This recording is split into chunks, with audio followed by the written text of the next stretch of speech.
Sir Bob Charles will be remembered forever as the first New Zealander and the first left-handed golfer to win a major championship. His victory at the 63 Open Championship of Britain is now engraved into Kiwi sporting folklore.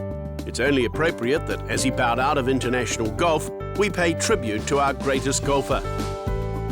He recorded 6 top 3 finishes in the majors. The Charles Tour was launched in 2008, and the man himself made his debut at the Shirley Golf Club last year. I was pretty happy with the round, 2 over. I would have liked to have shot my age, 73 of course, but maybe we'll save that for tomorrow. His playing partner felt privileged. I asked him today what he was doing with himself, and he said he was a full-time farmer and a part-time golfer, so yeah, it's definitely an honour to play with him while he's still playing. And forever the entertainer, Charles delivered the shot of the tournament in the second round with a moment that the locals will remember forever.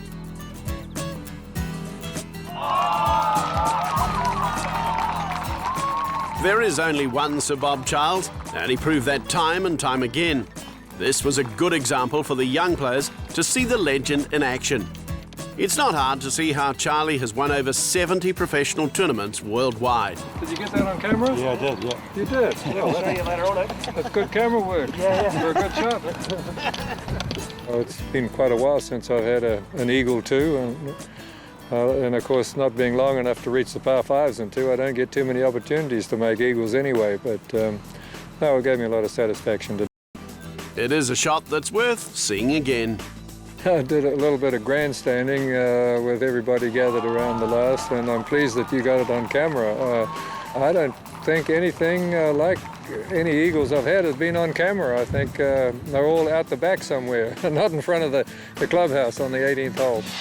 Also at the tournament, Sir Bob took a walk down memory lane to the time when he was on top of the golfing world. He put the clubs he won the 1963 Open Championship win with on display for all golf fans to see at the Shirley Golf Club.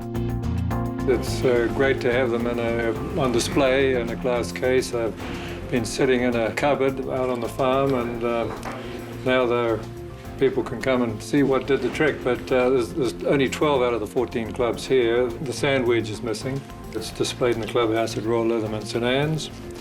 And the original putter is in the clubhouse at the Royal and Ancient in St Andrews. These clubs are all very heavy by comparison to today's clubs, and it took me a while to get into, what do you call it, high-tech or modern technology, and I believe the heavy clubs, you can hit the ball straighter. You've got better control, whereas the lighter clubs, you might hit them longer, but you don't necessarily hit them straighter. There was actually a 2-wood in the set, which I've got at home, and I pulled it out the other day to hit it, and every time I couldn't hit it crooked. Every hit I went just straight down the middle. Didn't go as far, obviously, but I had good control with it. And I think a lot of amateur golfers would be better with heavier clubs than the lighter ones which they're producing today. And he has special memories with one particular club. My second shot into the last hole at Lytham, well, the 72nd hole that is, I used the 6-iron and put it on the green. Obviously, there was a lot of tension at that stage because Jack Nicklaus was in the clubhouse, and Phil Rogers, who tied with me, the two of us tied. We were a shot in front of Nicklaus playing the last, so we had to make 4s to beat him, which we did. And then the playoff the following day, I won by, I think, 7 shots. But a lot of great players over the years have come to grief on the 18th hole at Leatherman St Anne's, and to drive it on the fairway and hit a 6-iron on the green and 2-putt was, I was pretty proud of that effort to beat Jack Nicklaus. Holding off Jack Nicklaus is something pretty special. It's something well recognised by this display. On display here for the foreseeable future, and I hope some of the young people who have got graphite this and graphite that will appreciate what we had to use in the good old days. At the New Zealand Golf Awards, Charlie was honoured again by his good mates. Better than anything, he's gone about playing his game with the utmost dignity.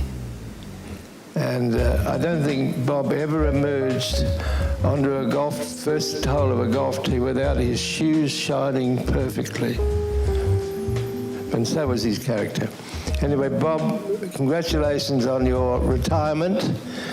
I'll believe it when I see it or read about it. But anyway, you're a great mate. You'd make a good Aussie. He was one of the best dressed players I've ever seen. He always had a shave. People don't bother to shave now, whether they're playing cricket or they all look as if they're fighting for the heavyweight boxing championship of the world. And I won't bother to shave. It'll make me look tough or whatever they do. I don't know. But if you've been brought up in our age when you went to work with clean shoes and a shave and clean fingernails, Bob epitomised that. He was a superb professional player of the game of golf, and he's been an absolute credit to the game, and I think it's done him proud, and his lovely wife Verity, a lovely family. They've just been absolutely superb, Bob, and it's been a delight to know you two, and I wish you well.